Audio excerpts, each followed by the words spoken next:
Biri size bir dakika konuşabilir miyiz dediğinde veya bir projeniz hakkında bazı geri bildirimlerim var cümlesini duyduğunuzda içinizde hafif bir sıkışma oluyor mu?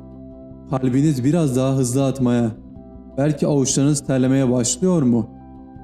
Eleştiri, çoğumuz için kaçınılması gereken, duyduğumuzda savunma kalkanlarımızı hemen kaldırdığımız bir kelime. Negatif geri bildirim aldığımızda canımız sıkılır, moralimiz bozulur. Hatta bazen bize bunu söyleyen kişiye öfkeleniriz. Peki ya size korktuğumuz, kaçındığımız eleştirinin aslında gizli bir hazine olduğunu söylesem?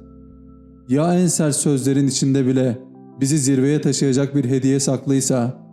Evet, yanlış duymadınız. Bugün genellikle bir tehdit olarak algıladığımız olumsuz geri bildirimi, kişisel ve profesyonel gelişimimiz için paha biçilmez bir fırsata nasıl dönüştürebileceğimizi konuşacağız.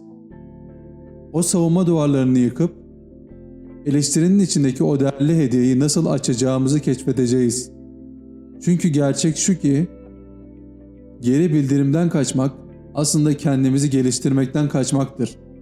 Büyümenin en hızlı yollarından birini, sırf duymak istemediklerimizden korktuğumuz için kapatıyoruz. Ama artık buna bir son verebiliriz. İlk adım neden bu kadar korktuğumuzu anlamak.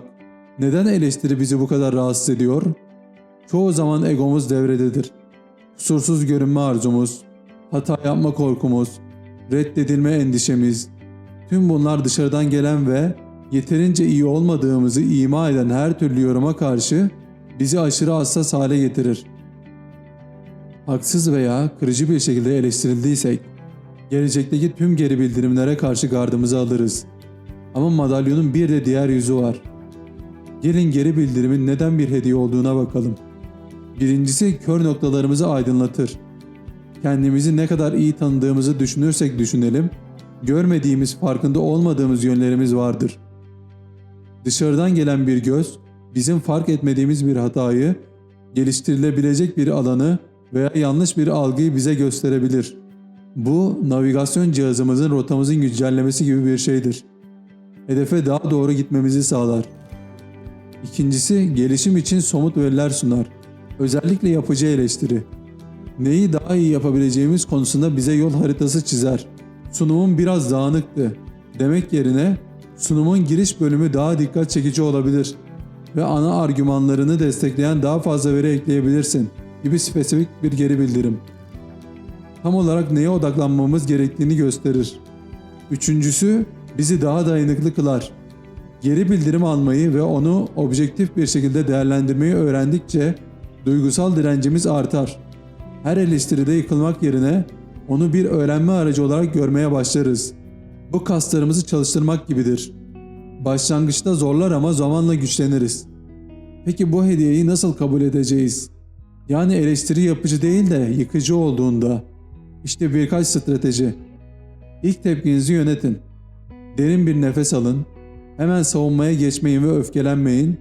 Duygularınızın farkında olun ama onların sizi yönetmesine izin vermeyin. Konuşmacıyı sakince dinleyin. Anlamaya çalışın. Karşınızdaki kişinin niyetini ve mesajın özünü anlamaya odaklanın. Bazen kötü bir üslupla söylenen sözlerin altında bile geçerli bir nokta olabilir. Anlamadığınız yerleri açıklığa kavuşturmak için sakin sorular sorun. Tam olarak hangi noktayı kastettiğinizi biraz daha açabilir misin? Gibi. Gerçeklik payını arayın. Eleştiri tamamen haksız görünse bile kendinize dürüstçe sorun. Bu söylenenlerde ufacık da olsa bir doğruluk payı olabilir mi? Belki de sizin %100 gördüğünüz bir konuda dışarıdan %10'luk bir geliştirme alanı görünüyordur.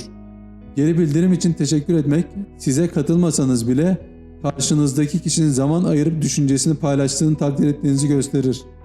Bu olgun bir yaklaşımdır ve gelecekte daha yapıcı geri bildirimler almanızı sağlayabilir. Zaman ayırıp düşüncelerini paylaştığın için teşekkür ederim. Söylediklerini değerlendireceğim demek yeterlidir.